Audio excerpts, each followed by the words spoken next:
Well तो क्या ये क्रिया यहाँ पर सही है? जी नहीं, मैं आपको बतला देता हूं कि ये वर्ब यहाँ पर सही नहीं है। तो देखिए यहाँ पर इस है की अंग्रेजी हम इज नहीं, हम एक्चुअली क्या बनाएंगे, हैज बीन। अब ऐसा क्यों बनाएंगे भाई, ही हैज बीन सिक, ऐसा बनेगा? जब आप किसी एग्जाम में बैठे हैं, इंग्लिश का पेपर अटेम्प्ट कर रहे हैं, तो वहां पर 99% जो सेंटेंस आप लिखते हैं अपनी कॉपी में, मैं इस समय जो सेंटेंसेस बोल रहा हूं, 99% सेंटेंसेस इस समय जो मैं बोल रहा हूं, वो सब असर्टिव सेंटेंस है। और असर्टिव सेंटेंस का वर्ड ऑर्डर मैं आपको बताने जा रहा हूं, और वो भी कैसा, डिटेल्ड वर्ड ऑर्डर। तो अब यहां पर आपको देखना यह है कि यहां पर एक एडवर्ब ये रखा है, एक एडवर्ब ये रखा हुआ है, एक एडवर्ब ये रखा हुआ है। तो ये अदर वर्ड्स में कितने प्रकार के शब्द हो सकते हैं? ये कितना भी बड़ा सेंटेंस क्यों ना रखा हो भाई, यानी यहां पर ये पूरा का पूरा सब्जेक्ट हुआ। ये क्या हुआ, सब्जेक्ट। अगर सारे के सारे एडवर्ब्स दिए हों किसी सेंटेंस में, तो उनका ये प्रॉपर ऑर्डर हो। हेलो बच्चों, मैं आपका गुरु, इंग्लिश गुरु अमन सर, आपके लिए लेकर के आ गया हूं इस सीरीज का वीडियो नंबर 4। और यही वो वीडियो है जहां से हम लोग सीखना शुरू करेंगे इंग्लिश लैंग्वेज को, और वो भी बहुत ही सीरियसली। तो चलिए शुरू करते हैं। तो प्यारे बच्चों, जरा ध्यान से सुनिए। आप किसी भी क्लास में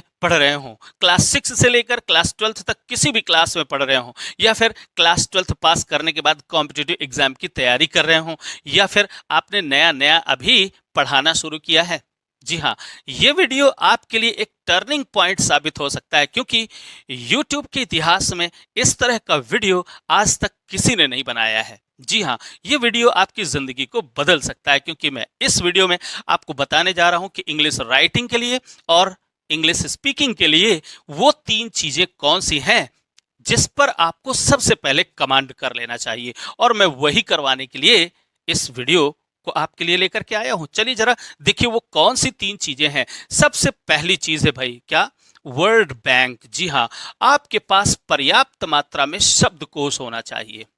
अगर ये शब्दकोश नहीं है आपके पास तो बड़ी मुश्किल है, फिर तो आप इंग्लिश ना तो राइट कर सकते हैं और ना ही बोल सकते हैं, क्योंकि वर्ड बैंक यानी शब्दकोश, शब्द ही है वो जो हम सेंटेंस के रूप में बोलते हैं, शब्द ही है वो जो हम सेंटेंस के रूप में लिखते हैं, ठीक है ना। तो शब्दकोश होना चाहिए। अब ये कैसे बनेगा, ये तो ऐसे बनेगा जब मैं आपको एंड में ढेर सारी प्रैक्टिस मटेरियल दूंगा। जी हाँ, और उस प्रैक्टिस मटेरियल से आपका शब्दकोश बढ़ेगा। साथ ही साथ अगर आप क्लास में पढ़ रहे हैं तो वहां पर प्रोज, पोइट्री एंड सप्लीमेंट्री आपको पढ़ाई जाती है, उसको ठीक से पढ़िए।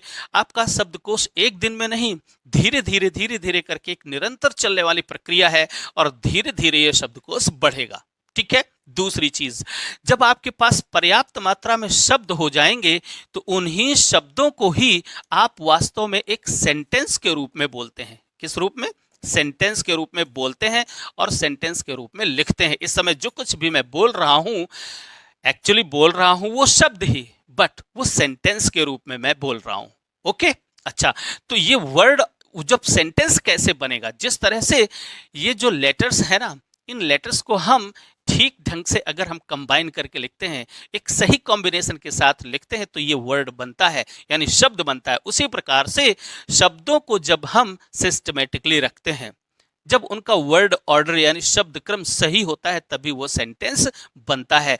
और आज इस वीडियो का यही टॉपिक है, ठीक है ना। और तीसरी चीज है कि इस सेंटेंस में एक होता है शब्द जो टेंस डिफाइन करता है, यानी हर सेंटेंस में एक ऐसा शब्द जरूर होता है जो टेंस को निर्धारित करता है। अब अगर ये टेंस आपका गलत हुआ तो सेंटेंस भी गलत हो जाएगा, ठीक है ना।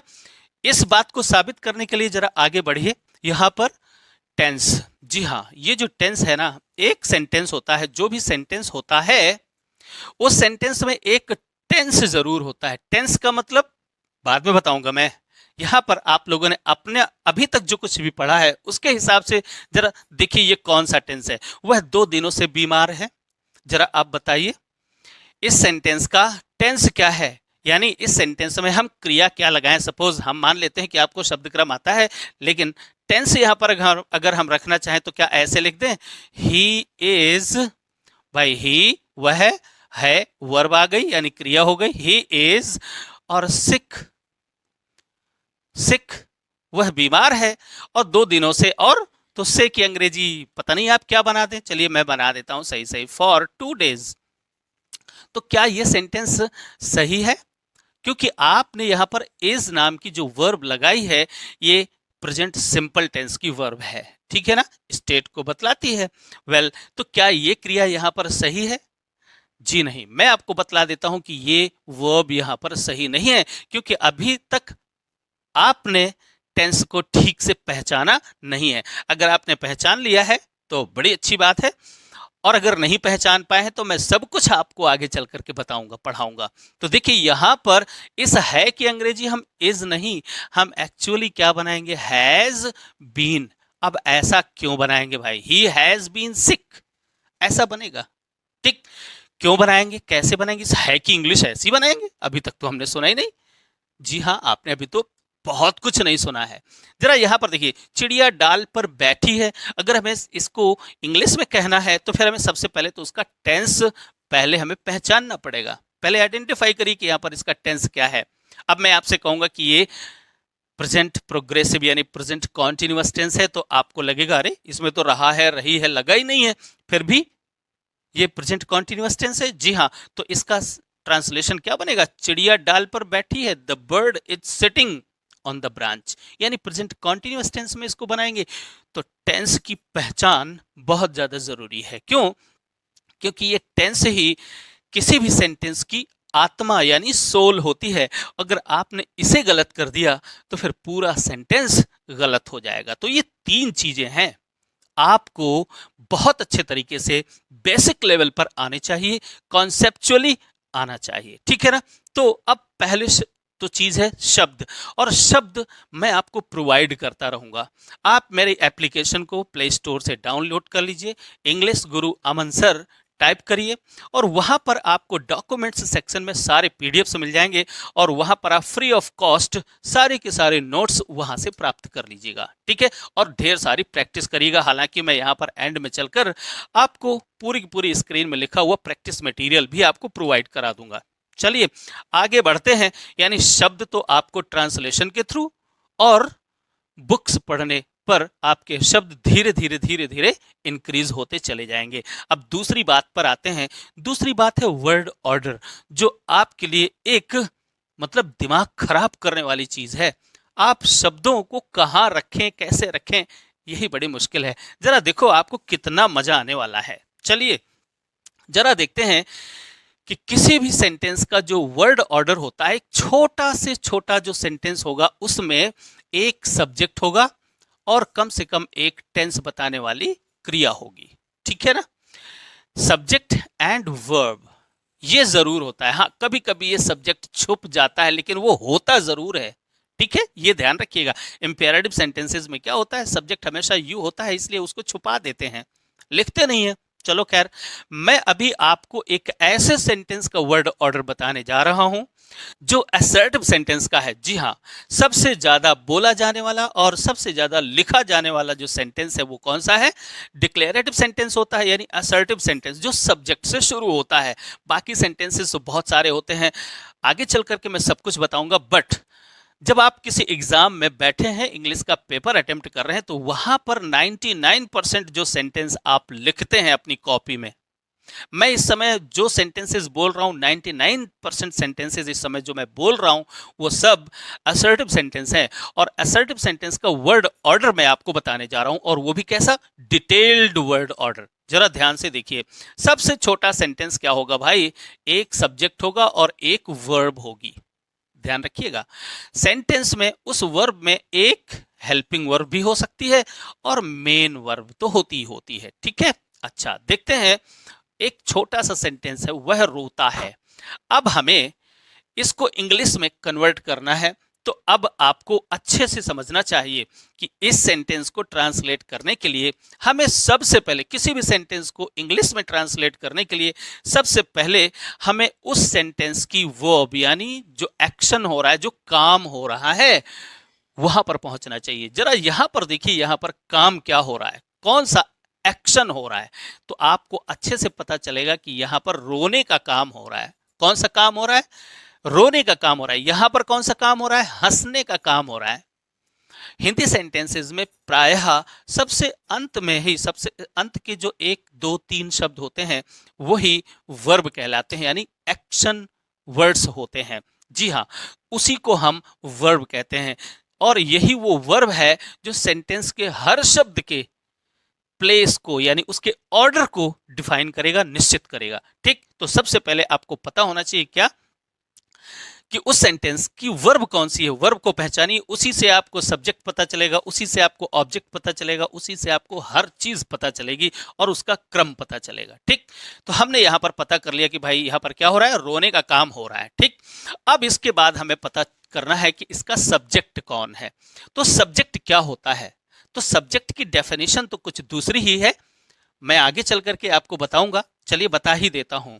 सब्जेक्ट वह व्यक्ति, वह वस्तु या वह बात होती है जिसके बारे में प्रेडिकेट में बात हो रही हो, यानी प्रेडिकेट में जिस भी व्यक्ति वस्तु के बारे में बात हो रही हो। अब ये प्रेडिकेट क्या होता है, वर्ब से लेकर के और वाक्य के अंत तक का हिस्सा प्रेडिकेट कहलाता है।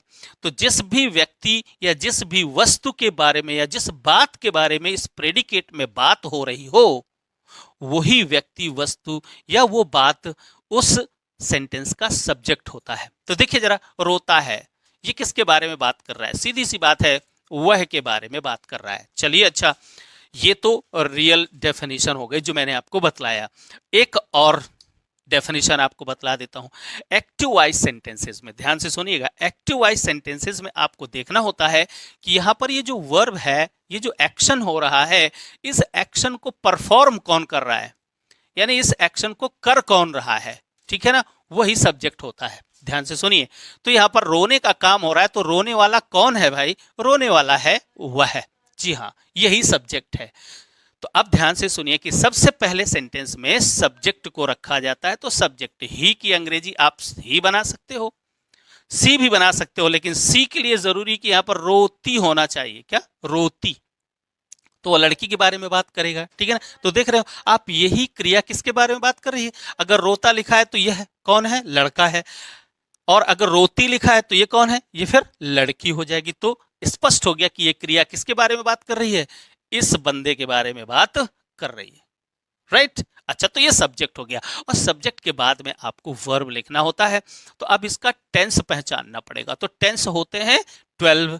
अब 12 टेंसेज में से ये कौन सा टेंस है, ये पहचानना पड़ेगा। तो टेंस, अभी तो इस वीडियो में मैं टेंस की शुरुआत नहीं कर पाऊंगा, अगले वीडियो से टेंस ही पढ़ाऊंगा। चलिए अच्छा, रोती, मैं आपको बतला देता हूं कि ये सिंपल प्रेजेंट यानी प्रेजेंट सिंपल, और जिसे आप लोग बोलते हैं प्रेजेंट इंडेफिनिट, ठीक है।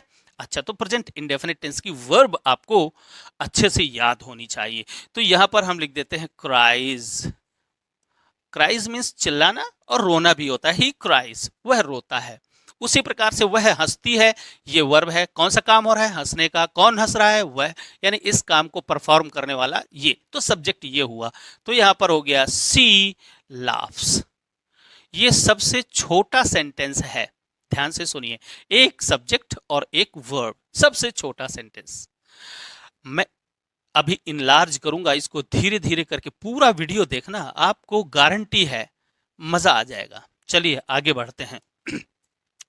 अब जब हम सब्जेक्ट और वर्ब से आगे बढ़ते हैं तो और क्या फिर होता है, तो देखिए, सब्जेक्ट पहचानिए, वर्ब पहचानिए, वर्ब पहचानिए तो सब्जेक्ट पता चल जाएगा, और यही वर्ब आपको बताएगी कि उस सेंटेंस का ऑब्जेक्ट क्या है।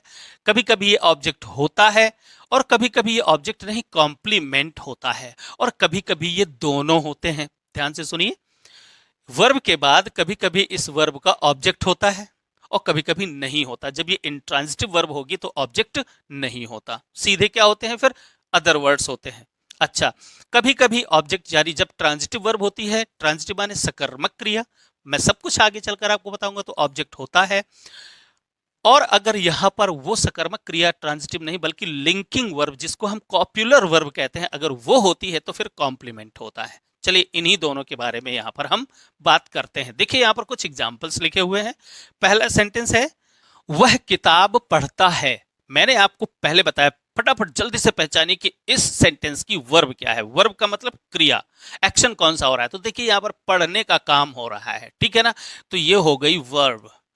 पढ़ने का काम हो रहा है तो ये हो गई क्रिया, ये एक्शन हो रहा है। अब इस एक्शन को परफॉर्म करने वाला कौन, वह, देखिए यहां पर कौन पढ़ रहा है भाई, वह पढ़ रहा है, तो ये सब्जेक्ट हो गया, वह क्या हो गया, सब्जेक्ट हो गया।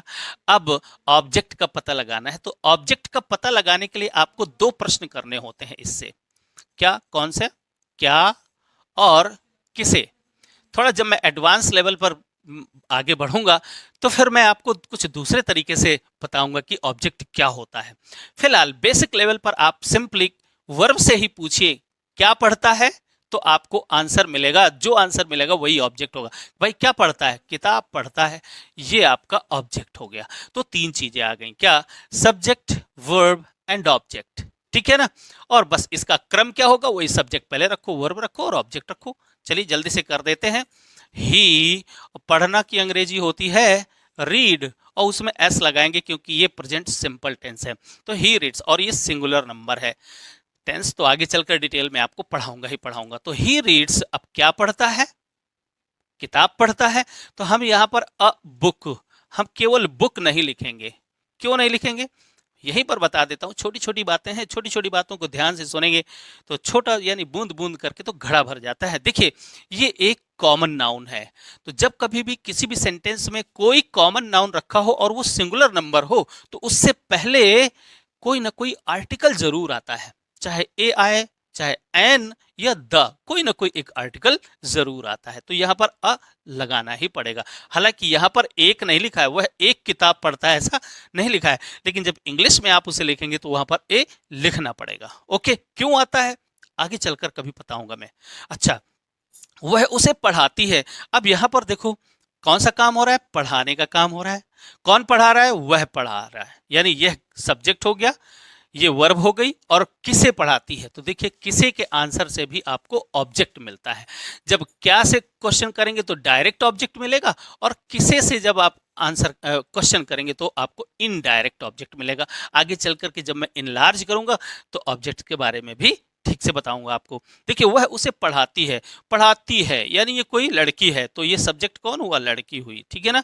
तो सी वह है, और पढ़ाना मीन्स टीच, और यहाँ पर भी सिंगुलर नंबर है तो टीचर्स करेंगे। वह पढ़ाती है, और किसे पढ़ाती है, क्या क्या का आंसर तो है नहीं यहाँ पर, तो किसे पूछ लो, किसे पढ़ाती है उसे, तो ये भी क्या है, ऑब्जेक्ट ही है। ठीक, तो सी टीचर्स हिम लिख दो या हर लिख दो, ठीक है, ये हो गया क्लियर। तो इस तरीके से सब्जेक्ट, वर्ब और ऑब्जेक्ट। कभी कभी क्या होता है, ऑब्जेक्ट नहीं होता, कॉम्प्लीमेंट होता है। तो कॉम्प्लीमेंट क्या हो, मैं आपको बेसिक लेवल पर बतला देता हूं।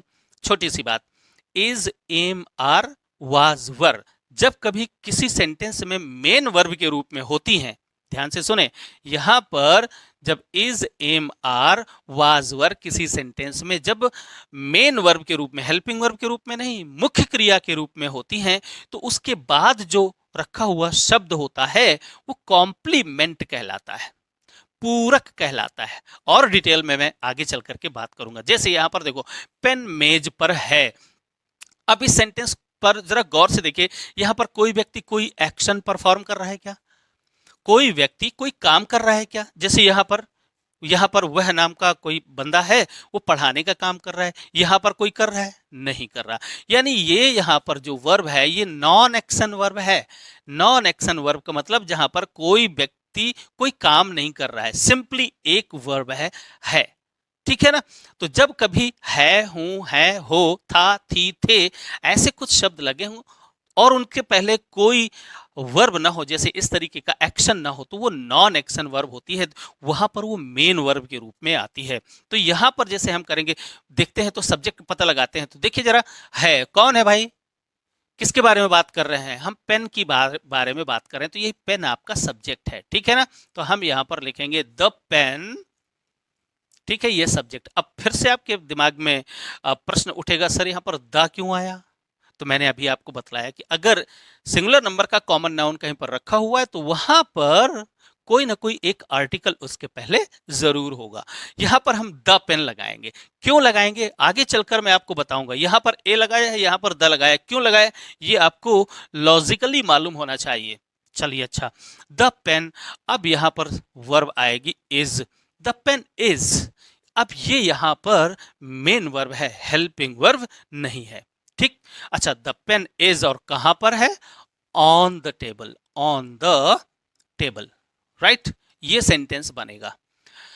अब देखिए यहां पर ये जो इज है ये मेन वर्ब के रूप में है, और मेन वर्ब के रूप में होगी तो ये जो ऑन द टेबल, ये जो प्रेपोजिशनल फ्रेज है, यही फ्रेज कहलाता है कॉम्प्लीमेंट। ऐसा ही दूसरा सेंटेंस, कौवे काले होते हैं। अब आप कहेंगे सर होते हैं तातीते होना बिकम माने, जी नहीं, यहां पर कोई व्यक्ति कोई एक्शन नहीं कर रहा है, कोई काम नहीं कर रहा है। कौवा यहां पर कोई काम कर रहा है क्या? नहीं कर रहा है ना, तो नहीं कर रहा है, तो इस होते हैं कि अंग्रेजी भी आप इज एम आर ही बनाएंगे, ठीक है ना। देखिए क्रोज आर ब्लैक, हम ये बोलेंगे क्रोज आर ब्लैक। अब आप कहेंगे सर इसके पहले आपने द क्यों नहीं लगाया? तो ये कहानी है आर्टिकल्स की, इनसे रिलेटेड मैं वीडियोस बना चुका हूं। अगर इन आर्टिकल्स के बारे में पढ़ना है तो सिंटैक्स नाम का एक प्लेलिस्ट होगी, उसे जाकर देखिए, बहुत जाकर डीप जाकर के मैंने उन्हें पढ़ाया हुआ है। यहाँ पर एक्चुअली मैं आपको कुछ दूसरा पढ़ा रहा हूँ, इसलिए मैं इन चीज़ों में यहाँ पर टाइम अपना वेस्ट नहीं करना चाहता हूँ। अगर आपको पढ़ना ही है तो सिंटैक्स जाइए, सिंटैक्स पढ़िए प्लेलिस्ट में जाकर के और ढेर सारा पढ़िए। तो अब देखिए यहाँ पर मैंने यहाँ पर आपको क्या पढ़ाया। अब सब्जेक्ट वर्ब से आगे बढ़े तो दो चीजें और आ गई, कभी ऑब्जेक्ट होगा और कभी कॉम्प्लीमेंट। तो ये तीसरा कंपोनेंट होता है। पहला कंपोनेंट वर्ब है, दूसरा कंपोनेंट सब्जेक्ट, तीसरा ऑब्जेक्ट या कॉम्प्लीमेंट, या फिर कभी कभी दोनों आ जाते हैं, यानी ऑब्जेक्ट और कॉम्प्लीमेंट दोनों ही आ जाते हैं। क्या लिखकर मैं आपको बता दूं? हाँ, कुछ वर्ब्स ऐसी होती हैं जिनके साथ ऑब्जेक्ट भी होता है और उसे कॉम्प्लीमेंट की जरूरत भी होती है। जैसे मैं कह दूं यहां पर ही नेम्ड मी अमन, ध्यान से सुने, ही नेम्ड मी अमन। मैं कह देता हूं माय फादर नेम्ड मी अमन। ये जो वर्ब है, ये वर्ब भी लिंकिंग वर्ब की ही तरह काम कर रही है। चूंकि अगर मैं सिर्फ इतना लिखता हूं तो ये सेंटेंस पूर्ण नहीं है, इसको एक ऑब्जेक्ट की यानी एक कॉम्प्लीमेंट की जरूरत। यानी यहां पर ये कोई दूसरा ऑब्जेक्ट नहीं है, ये मैं और अमन ये दोनों एक ही व्यक्ति हैं, यानी मुझको यहाँ पर अमन नाम से फिर से आइडेंटिफाई किया जा रहा है। खैर ये सेंटेंस आपके लिए अभी थोड़ा सा कठिन हो सकता है, आगे चल करके मैं आपको बतलाऊंगा। तो यहाँ ये मी है, ये ऑब्जेक्ट है, और यहाँ पर ये जो अमन है ये कॉम्प्लीमेंट है। तो कभी कभी ये दोनों एक साथ भी आ सकते हैं। अब चलिए इसके बाद क्या आता है, इसके बाद आता है अदर वर्ड्स। अब जो अदर वर्ड्स होते हैं वो सारे के सारे क्या होते हैं? एडवर्बियल्स होते हैं। क्या होते हैं? एडवर्बियल्स। ध्यान से सुने, इनको हम क्या बोलते हैं? एडवर्बियल्स। अब देखिए मैं थोड़ा सा बढ़ाता हुआ चला जा रहा हूं। पहले शुरुआत मैंने कहां से करी थी? सब्जेक्ट और वर्ब से शुरुआत करी थी, फिर मैंने ऑब्जेक्ट कॉम्प्लीमेंट बढ़ाया, अब अदर वर्ड्स। अब अदर वर्ड्स में बहुत सारे प्रकार के शब्द होते हैं।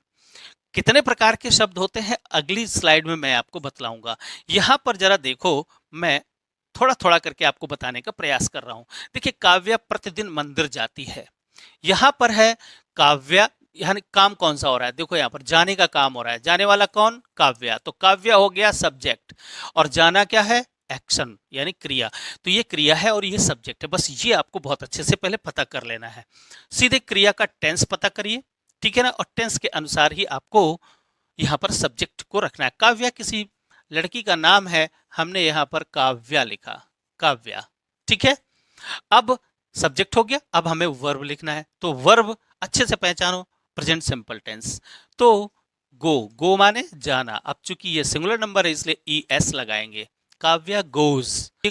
ऑब्जेक्ट क्या जाती है? जरा ऑब्जेक्ट के लिए हमने क्या बताया था कि वर्ब से ही पूछेंगे क्या जाती है, तो ऐसा कोई प्रश्न ही नहीं होता, तो इसका आंसर ही नहीं होगा। इसका मतलब ये इंट्रांसिटिव वर्ब है और इसके साथ कभी ऑब्जेक्ट नहीं आ सकता है, ठीक। अच्छा, कॉम्प्लीमेंट आ नहीं सकता क्योंकि ये कोई लिंकिंग वर्ब नहीं है, कोई कॉप्युलर वर्ब नहीं है, इसलिए इसके साथ कोई कॉम्प्लीमेंट भी नहीं हो सकता, ठीक। तो अब कर्म हो नहीं सकता, कॉम्प्लीमेंट हो नहीं सकता, तो अदर वर्ड्स ही हैं ये। अदर वर्ड्स में देखिए कहां जाती है?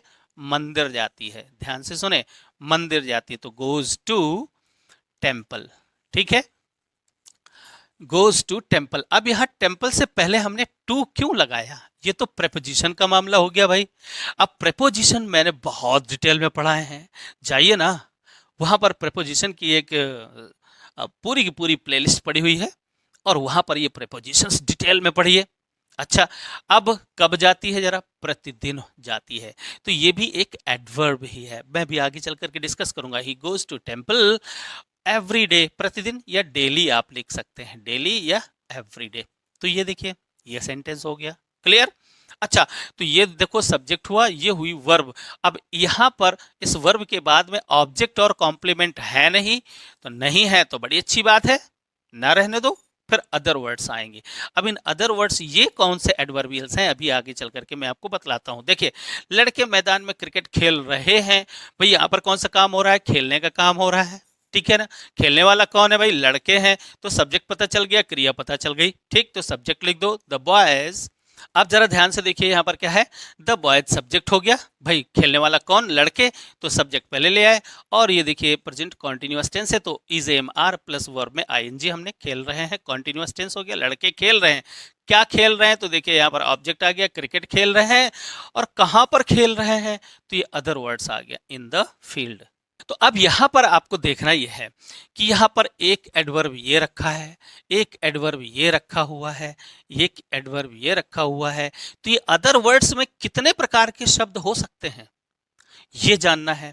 फिर ये एडवर्ब्स में कितने प्रकार के जो शब्द हो सकते हैं, अगर वो सब इकट्ठे आ जाएं तो उनका वर्ड ऑर्डर क्या होगा, उनका क्रम क्या होगा, ये मैं अब आपको बतलाने चल रहा हूं। आगे की स्लाइड में अब मैं आपको बताने जाऊंगा, यानी इसी को इनलार्ज करूंगा, यानी बड़ा सा करूंगा। बड़ा करते करते ये जितना बड़ा हो सकता है मैं उतना बड़ा करूंगा। पहले मैं आपको सब्जेक्ट बताऊंगा कि इस सब्जेक्ट के साथ साथ कौन कौन से शब्द हो सकते हैं। यहां पर तो केवल अभी अकेला एक शब्द है, ठीक है। अब अगर सब्जेक्ट को डिस्क्राइब करने वाले कुछ और शब्द होते हैं तो बच्चे लोग परेशान हो जाते हैं कि इसको कहां रखें। तो ध्यान से सुनिएगा कि अब इसी का एक इनलार्ज्ड, यानी देखो आगे चल करके मैं आपको क्या बताने जा रहा हूं। देखिए, अब मैं आपको यहां पर बताने जा रहा हूं कि ये जो सब्जेक्ट है, ये जो सब्जेक्ट है यानी क्रिया से पहले रखा जाने वाला जो शब्द है वो अकेला ही नहीं होता, उसके साथ साथ कभी कभी तीन और शब्द हो जाते हैं, यानी तीन ऐसे शब्द जो इसी सब्जेक्ट को डिस्क्राइब करते हैं, यानी उसके बारे में कुछ और बतलाते हैं। तो अगर सब्जेक्ट के बारे में बतलाने वाले कुछ और शब्द हों तो फिर उन्हें सब्जेक्ट के इर्द गिर्द ही रखा जाता है, ठीक है ना। आप जरा अच्छे से देखिए, मैं आपको बताने जा रहा हूं। केवल पहले मैं रखता हूं सब्जेक्ट अकेले, जैसे मैं यहां पर लिख दूं डॉग्स बार्क, डॉग्स बार्क। एक ये सेंटेंस मैंने लिखा, तो इसमें देखिए कुत्ते भौंका करते हैं, एक ये सेंटेंस है, मैंने कुत्तों की आदत बता दी, ठीक। कुत्ते भौंका करते हैं, तो ये डॉग्स क्या हुआ, केवल सब्जेक्ट हो गया और ये क्रिया हो गई, ठीक। अच्छा, इसी डॉग को और डिस्क्राइब करने वाला शब्द अगर हम लिखना चाहें तो पहला शब्द क्या होगा, डिटरमाइनर होगा। कौन सा? इसको हम कुछ लोग डिटरमाइनर पढ़ते हैं, कुछ लोग डिटरमिनर पढ़ते हैं, ठीक। दोनों ही सही हैं, देख लीजिए। अब अगर मैं दूसरा सेंटेंस यहां पर लिखता हूं तो क्या होगा, द डॉग, अगर मैं यहां पर लिखता हूं द डॉग बार्क्स, ठीक है, द डॉग बार्क्स। अगर मैं ऐसा लिख दूं तो अब यहां पर क्या हुआ कि ये जो सब्जेक्ट है सिंगुलर नंबर हो गया, सिंगुलर नंबर हो गया, और उसके पहले ये जो द आया, ये जो आर्टिकल आया द, इसी को हम डिटरमाइनर कहते हैं, ठीक।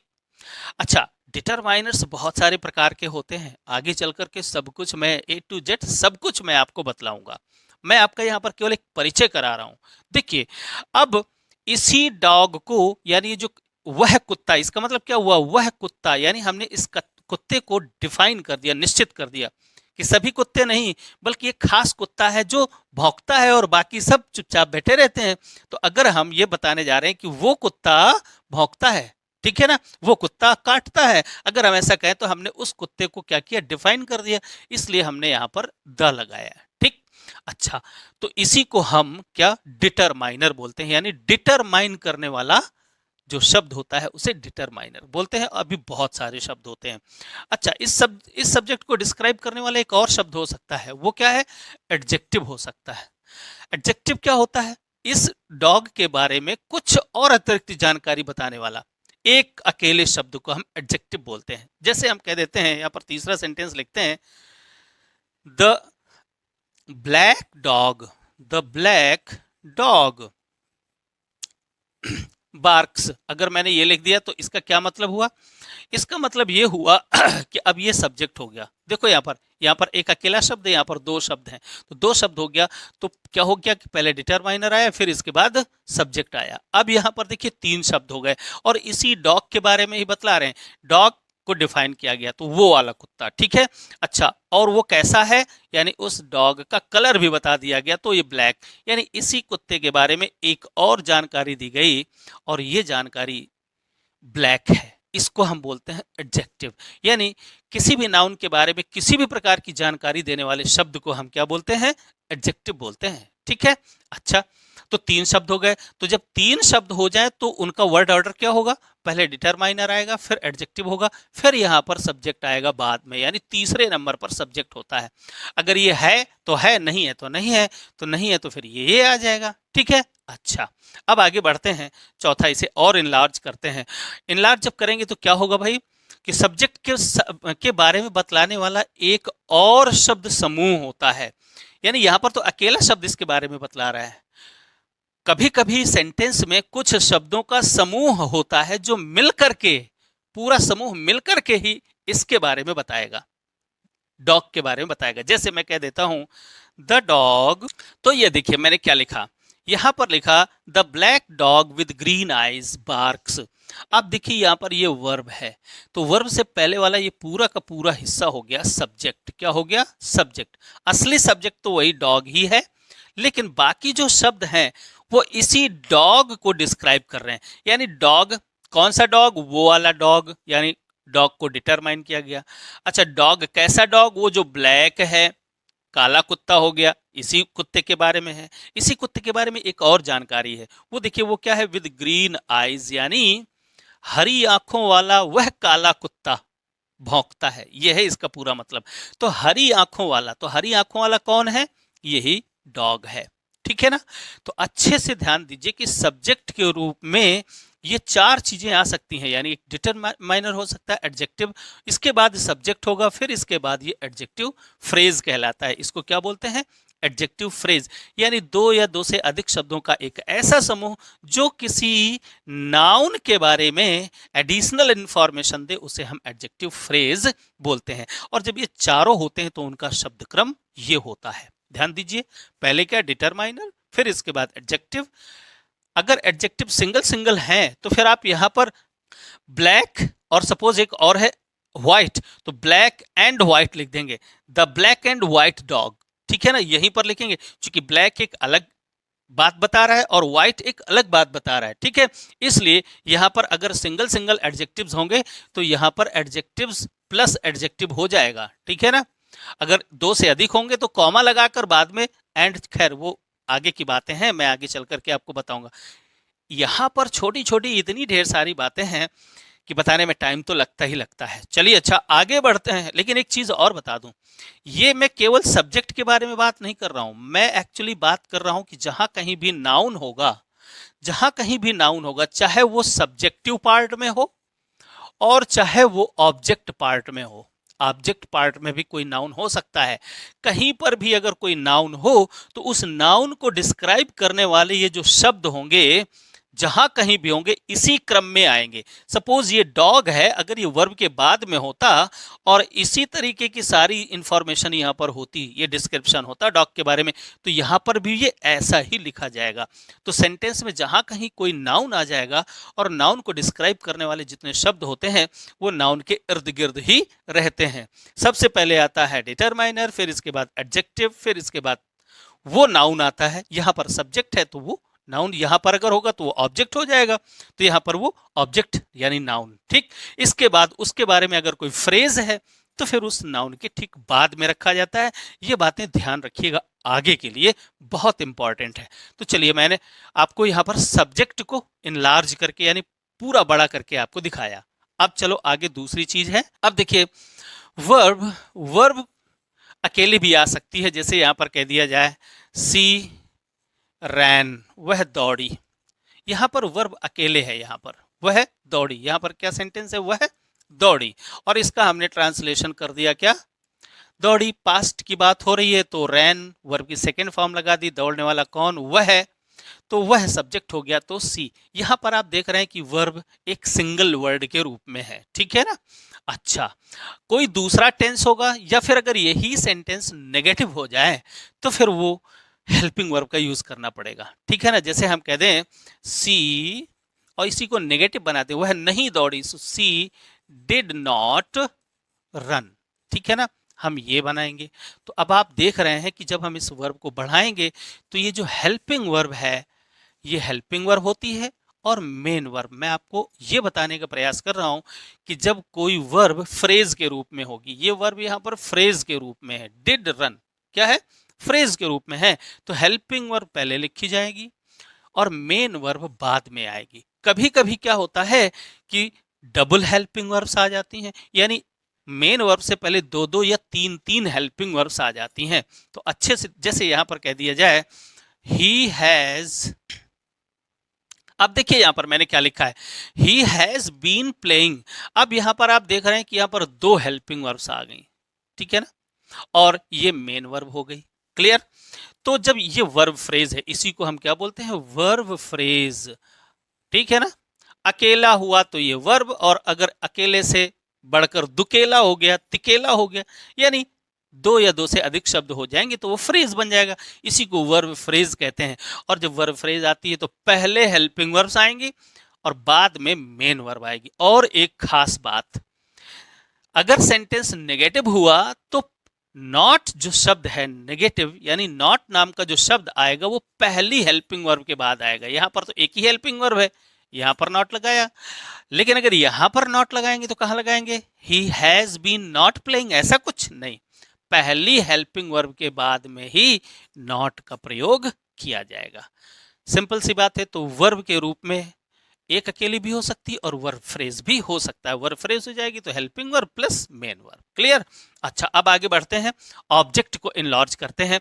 अब जब ऑब्जेक्ट को हम इनलार्ज करेंगे यानी बड़ा करेंगे, ऑब्जेक्ट्स कई प्रकार के होते हैं, लेकिन यहां पर मैं आपको बेसिक लेवल पर केवल डायरेक्ट ऑब्जेक्ट और इनडायरेक्ट ऑब्जेक्ट के बारे में बात कर रहा हूं। मैं आपको पीछे बता चुका हूं कि डायरेक्ट क्या है, ऑब्जेक्ट क्या है, जब हम वर्ब से क्या नाम का प्रश्न करते हैं, क्या, कौन सा, क्या, तो हमें डायरेक्ट ऑब्जेक्ट मिलता है। और जब हम उसी एक्शन वर्ब से हम किसे नाम का प्रश्न करते हैं तो हमें क्या मिलता है, इनडायरेक्ट ऑब्जेक्ट। अब इनका क्रम क्या होता है, पहले डायरेक्ट ऑब्जेक्ट लिख सकते हो तो बाद में आप इनडायरेक्ट ऑब्जेक्ट लिख सकते हो, लेकिन भैया बाद में अगर इनडायरेक्ट ऑब्जेक्ट लिखा है तो उससे वो क्रिया का ऑब्जेक्ट नहीं होता है। मैं यहां पर जरा लिखकर आपको समझाने का प्रयास करता हूं। जैसे मैं एक सेंटेंस यहां पर लिखता हूं, वह मुझे,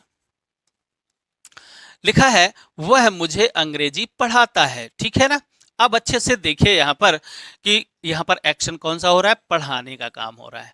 पढ़ाने वाला कौन है, वह, यानी इस एक्शन को परफॉर्म करने वाला बंदा ये हुआ, तो ये हो गया आपका सब्जेक्ट। अच्छा, क्या पढ़ाता है, अंग्रेजी पढ़ाता है, तो ये डायरेक्ट ऑब्जेक्ट हो गया। और किसे पढ़ाता है, मुझे पढ़ाता है, तो ये इनडायरेक्ट ऑब्जेक्ट हो गया। यानी यहाँ पर डायरेक्ट ऑब्जेक्ट भी है, इनडायरेक्ट ऑब्जेक्ट भी है। अब इनका क्रम देखो कैसे। अब हम इन सेंटेंसेस को इस तरीके से इन दो तीन तरीकों से ट्रांसलेट कर सकते हैं। जैसे लिखा है ही टीचेस, अब देखिए ये दो तरीके से हमने, यानी यहां पर जो ये ऑब्जेक्ट्स हैं हमने दो तरीकों से रखा है। कैसे कैसे, ही सब्जेक्ट हो गया, सब्जेक्ट हो गया, टीचेस सब्जेक्ट हो, वर्ब हो गई, टीचेस वर्ब हो गई, वह पढ़ाता है, इतना तो हो गया, वह पढ़ाता है। अब मुझे पढ़ाता है और अंग्रेजी पढ़ाता है, ये दो शब्द हैं। यहां पर हमने ये दो शब्द लिखे, ही टीचेस मी, वह मुझे पढ़ाता है, और क्या पढ़ाता है, अंग्रेजी। अब ध्यान से सुनिए अच्छे से, ये जो सेंटेंस है यहां पर जो मी पहले रखा यानी इनडायरेक्ट ऑब्जेक्ट पहले आया और बाद में अंग्रेजी आया, तो यहां इनके बीच में कोई प्रेपोजिशन नहीं लगा। लगा क्या, नहीं लगा। लेकिन दूसरे सेंटेंस में क्या है, ही टीचेस इंग्लिश, अगर हम डायरेक्ट ऑब्जेक्ट को पहले कर देते हैं तो फिर यहां पर ये जो जिसे हम इनडायरेक्ट ऑब्जेक्ट के रूप में जानते हैं उसे बाद में रखेंगे, और अगर बाद में रखेंगे तो उसके पहले हम कभी टू लगाते हैं और कभी फॉर, यानी यही दो प्रेपोजिशन होते हैं, कभी टू लगाते हैं और कभी फॉर लगाते हैं। अब सबसे इंपॉर्टेंट चीज ध्यान से सुनिए, क्या सुनिए, वो ये कि यहां पर ये मी है, ये तो इनडायरेक्ट ऑब्जेक्ट है, बट यहां पर ये जो मी है ये इनडायरेक्ट ऑब्जेक्ट नहीं है। अच्छे से ध्यान से सुनिएगा मेरी बात को। ये किसका ऑब्जेक्ट है? ये तो इस प्रेपोजिशन का ऑब्जेक्ट है, ये इस क्रिया का ऑब्जेक्ट नहीं है। ध्यान से सुने, ये किसका ऑब्जेक्ट है? इस प्रेपोजिशन का ऑब्जेक्ट है। बहुत सारे बच्चे लोग यहाँ पर गलतियां करते हैं। कॉम्पिटेटिव एग्जाम में यहाँ से प्रश्न पूछे जाते हैं और ये अगर सेंटेंस लिखा होता है और इसका अगर क्या कहते हैं पैसिव वॉइस बनाने के लिए कहा जाता है तो बच्चे लोग गलत कर देते हैं। यहां पर क्या है कि इस मी को आप यहां पर सब्जेक्ट बना करके और पैसिव वॉइस नहीं बना सकते, लेकिन यहां पर आप इस मी को जब पैसिव वॉइस बनाएंगे तो मी को यहां पर आप सब्जेक्ट बना सकते हैं। लेकिन ये थोड़ी सी बड़ी बात है, छोटे बच्चों के लिए बड़ी बात है, बड़े बच्चों के लिए मैं आगे चल करके ये सब कुछ पढ़ाऊंगा ही पढ़ाऊंगा, तो मेरे साथ बस धैर्य के साथ बने रहिए। देखो भैया, यहां पर अगर मी को सब्जेक्ट बनाओगे, पैसिव वॉइस बनाओगे तो सेंटेंस सही होगा। इंग्लिश को अगर सब्जेक्ट बना करके पैसिव वॉइस बनाओगे तो भी सही होगा। लेकिन इस सेंटेंस अगर ये आ जाए और इस सेंटेंस को अगर आप मी को पहले रख करके और अगर इसे पैसिव वॉइस बनाओगे तो ये सेंटेंस गलत माना जाता है। क्यों? क्योंकि ये जो मी है ये इस क्रिया का ऑब्जेक्ट नहीं है, वास्तव में ये इस प्रेपोजिशन का ऑब्जेक्ट है। तो हमें कैसे बनाना चाहिए? इंग्लिश को पहले इंग्लिश को रखें, English is taught to me by him, ऐसे बनाना चाहिए। ठीक है, इसको आप दोनों तरीकों से बना सकते हो। I am taught English by him ऐसे भी बना सकते हो और English is taught to me by him ऐसे भी आप बना सकते हो। क्लियर? तो भाई डायरेक्ट और इनडायरेक्ट ऑब्जेक्ट, इनका क्रम क्या होता है? क्रम होता है कि पहले इनडायरेक्ट ऑब्जेक्ट आता है, फिर इसके बाद डायरेक्ट ऑब्जेक्ट आता है। यानी इनडायरेक्ट पहले आएगा और फिर डायरेक्ट ऑब्जेक्ट आएगा। हाँ, आप लिखने को ऐसे भी लिख सकते हो, लेकिन जब आप लिखोगे तो यहां पर ये इस क्रिया का ऑब्जेक्ट नहीं रह जाता है। एक्चुअली इसके पहले आपको एक प्रीपोजिशन लगाना पड़ेगा, या तो टू और या तो फॉर। क्लियर? अब आगे बढ़ते हैं और आते हैं यहां पर सबसे इंपॉर्टेंट जो चीज है, और यहीं पर बच्चे लोगों को बहुत बड़ी प्रॉब्लम्स होती हैं। भाई, ये जो लिखे हुए जो अदर वर्ड्स हैं ये सारे के सारे एडवर्बियल्स कहलाते हैं। क्या कहलाते हैं? एडवर्बियल्स। ये कितने प्रकार के हो सकते हैं? यहां पर तो मैंने मेन 5 प्रकार के एडवर्बियल्स मैंने लिखे हुए हैं। और भी एडवर्बियल्स होते हैं, थोड़ा सा एडवांस्ड लेवल में जब आप आगे बढ़ेंगे तब आपको असली मजा आएगा। लेकिन उस मजे को प्राप्त करने के लिए इस पर जरूर आपको कमांड होना चाहिए। अगर ये मजा ले लिया तो फिर असली मजा वहां आएगा, और अगर ये मजा यहां पर नहीं लिया, यानी इस आपने अगर बेसिक अपना क्लियर नहीं किया, तो फिर आप एडवांस्ड इंग्लिश समझ नहीं पाओगे। मैं आपको बेसिक क्लियर कर रहा हूं। चलो जरा देखो यहां पर क्या लिखा हुआ है भाई। उसने सावधानी से मेज साफ की। तो देखो भाई, काम कौन सा हुआ? साफ करने का काम हो रहा है, यानी क्लीन करने का काम हो रहा है। भाई क्या? क्लीन। एक्शन कौन सा हो रहा है? क्लीन। अब क्लीन करने वाला कौन? उसने। उसने, ध्यान से सुनिए, उसने मेज साफ की है, तो साफ कर यानी क्रिया ये हो गई, साफ की, और साफ करने वाला ये यानी उसने, ये सब्जेक्ट हो गया। चलो ट्रांसलेट करते हैं। ही, सी भी कर सकते हो आप, क्योंकि उसने में अब यहां पर कोई भी हो सकता है।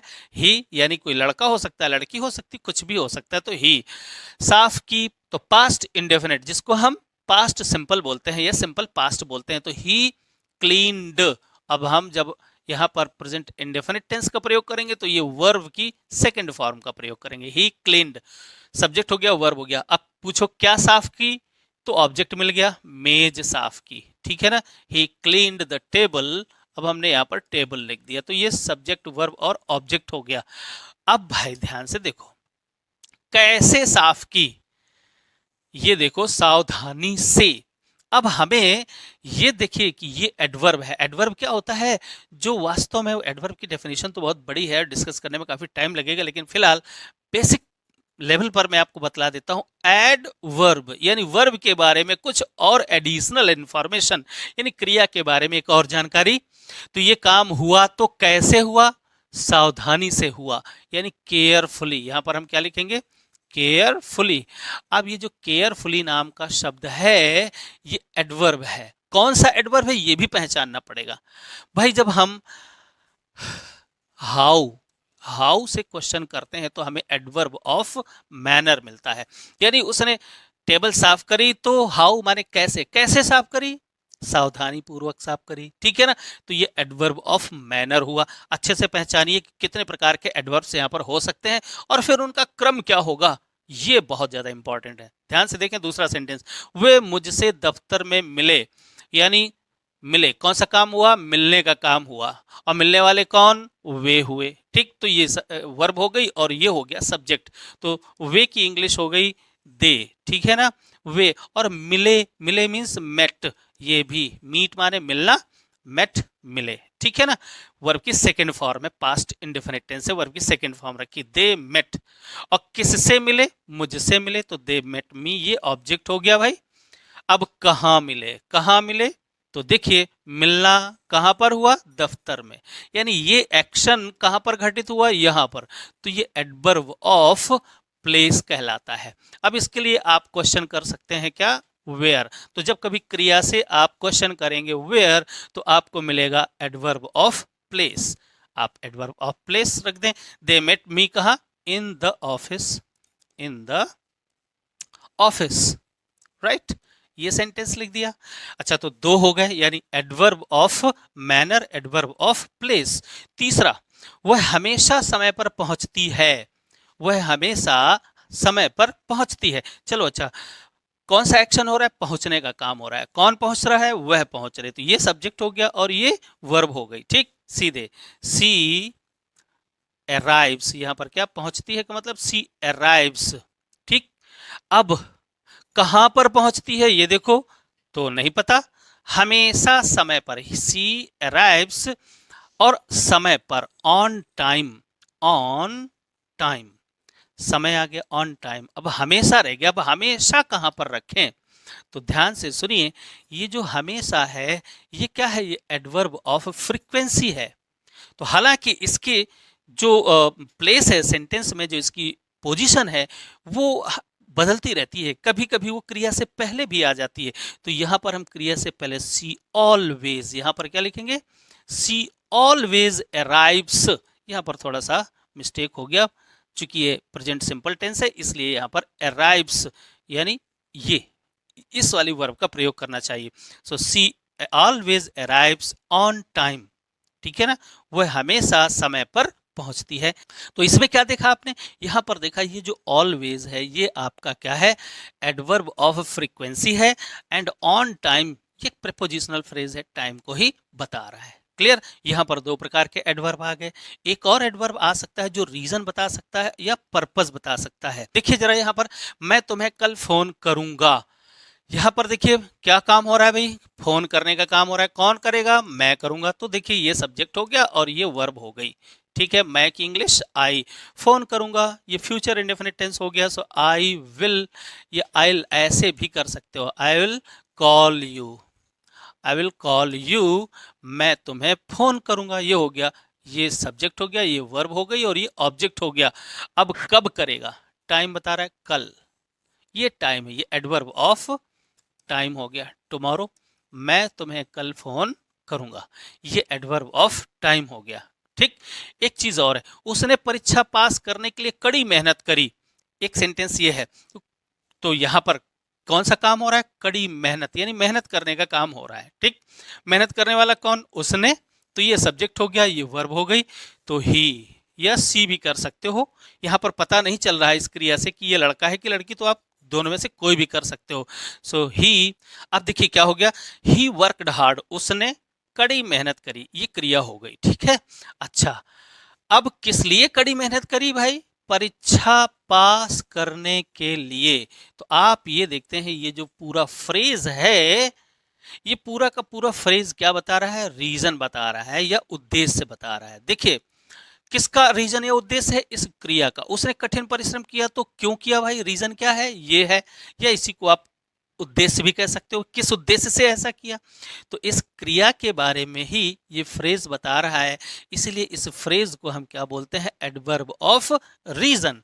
तो कैसे सेंटेंस बनेगा, he worked hard to pass, तो he worked hard to pass the exam, परीक्षा पास करने के लिए। तो ध्यान से सुने, ये पूरा का पूरा जो फ्रेज है, ये फ्रेज क्या कर रहा है, रीजन बतला रहा है। किसका रीजन बतला रहा है, इस क्रिया का रीजन बतला रहा है। तो इस तरीके से ये 5 प्रकार के एडवर्बियल्स हो सकते हैं। यहां पर ये जो अदर वर्ड्स लिखा हुआ है ना, सब्जेक्ट वर्ब ऑब्जेक्ट के बाद जो अदर वर्ड्स आते हैं, ये 5 प्रकार के शब्द हो सकते हैं। क्या होगा अगर ये पांचों एक साथ, यही अकेले पांचों एक साथ नहीं, सब्जेक्ट भी अपने फुल फॉर्म में आ जाए, यानी सब्जेक्ट के साथ में वही डिटरमाइनर, एडजेक्टिव और एडजेक्टिव फ्रेज हो, वर्ब भी अपनी फुल फॉर्म में आ जाए, यानी यहां पर भी हेल्पिंग वर्ब, मेन वर्ब सभी हो, ऑब्जेक्ट भी सभी आ जाए, यानी डायरेक्ट और इनडायरेक्ट ऑब्जेक्ट भी आ जाए, और साथ ही अदर वर्ड्स भी ये सारे के सारे आ जाएं, तो क्या शब्द क्रम होगा भाई? चलो आगे देख लेते हो, ये फाइनल चीज है। यहां पर मैंने एक बड़ा सा सेंटेंस लिखा है जिसमें सब कुछ है, यानी सब्जेक्ट अपने फुल फॉर्म में है, वर्ब भी अपने फुल फॉर्म में है, ऑब्जेक्ट भी अपने फुल फॉर्म में है, और अदर वर्ड्स भी अपने फुल फॉर्म में है।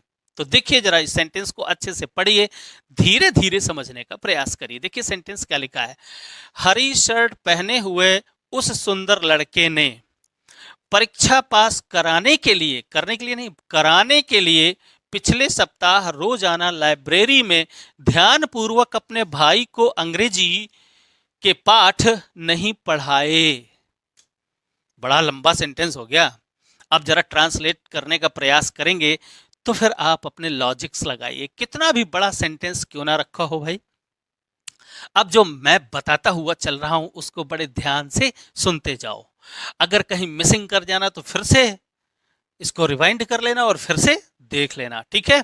चलो, मैंने आपको सबसे पहले बताया कि क्या करना चाहिए, किसी भी हिंदी सेंटेंस को पढ़ करके और हमें उसके अंत में जाना चाहिए, यानी यहाँ पर जाना चाहिए। यहाँ पर जो बताए गए या लिखे हुए जो शब्द होते हैं, यही वास्तव में उस सेंटेंस की क्रिया होते हैं, ठीक है।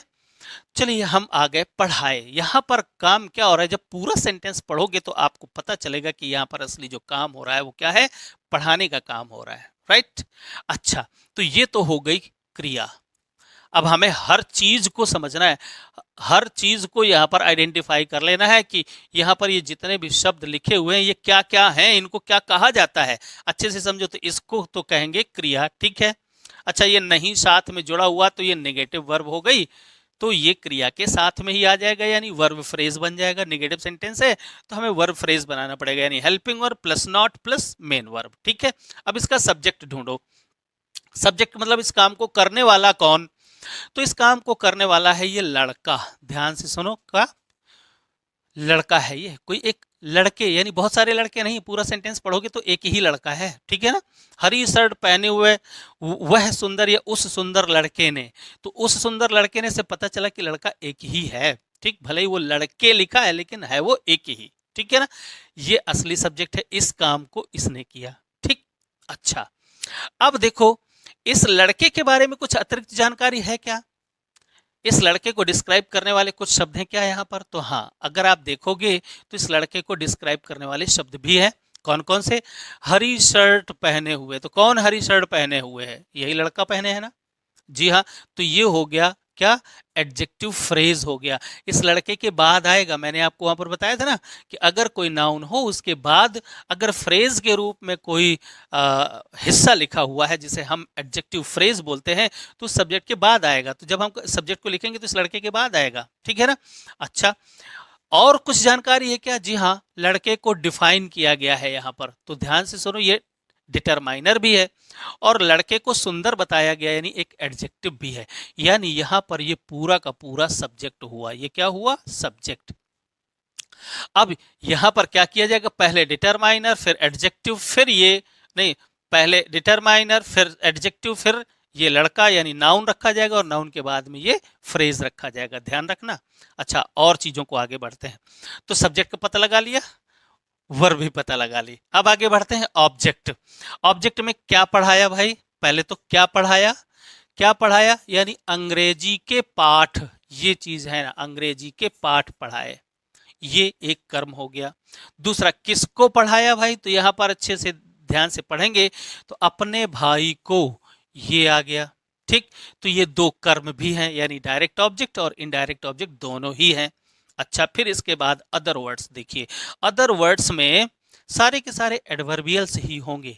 अब देखते हैं कितने एडवर्बियल्स हैं, ये पूरे के पूरे एडवर्बियल्स हैं क्या यहाँ पर? देखो जरा, परीक्षा पास कराने के लिए ये काम कराने के लिए उसने ये काम किया, तो इस काम का उद्देश्य हो गया। जी हाँ, तो यहाँ पर रीजन या पर्पस बताने वाला यानी एडवर्ब ऑफ रीजन या पर्पस है। ठीक है, अच्छा, तो मैंने इसको 5वें नंबर पर लिखा है, इसका मतलब है कि ये सबसे बाद में आएगा, परीक्षा पास कराने के लिए सबसे बाद।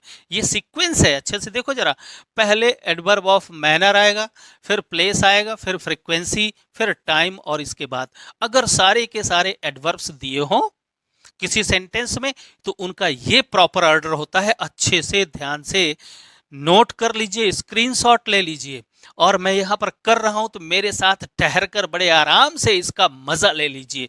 हमेशा के लिए समस्याओं का समाधान यहां पर हो जाएगा। यानी एक जो सेंटेंस का वर्ड ऑर्डर होता है, आपको पता नहीं टीचर्स लोग बच्चों को क्लास में क्यों नहीं बताते हैं। अरे भाई बताओ, बच्चे लोग बुढ़ापे तक परेशान रहते हैं कि यार ये शब्द कहाँ रखा जाएगा, वो शब्द का, इतनी छोटी सी बात है और पता नहीं लोग क्यों नहीं बताते हैं। पता नहीं उनको बताया नहीं गया, या फिर अगर नहीं बताया गया तो फिर मेरी तरह स्टडी करो भाई। मुझे भी नहीं बताया गया था, मैंने स्टडी करी है, और जब मैंने जान लिया तो फिर मुझे बताने में बिल्कुल भी संकोच नहीं। मैं भारत के एक एक बच्चे को बताऊंगा ये, आप मेरा साथ दीजिए। चलिए, अच्छा, साथ कैसे देंगे?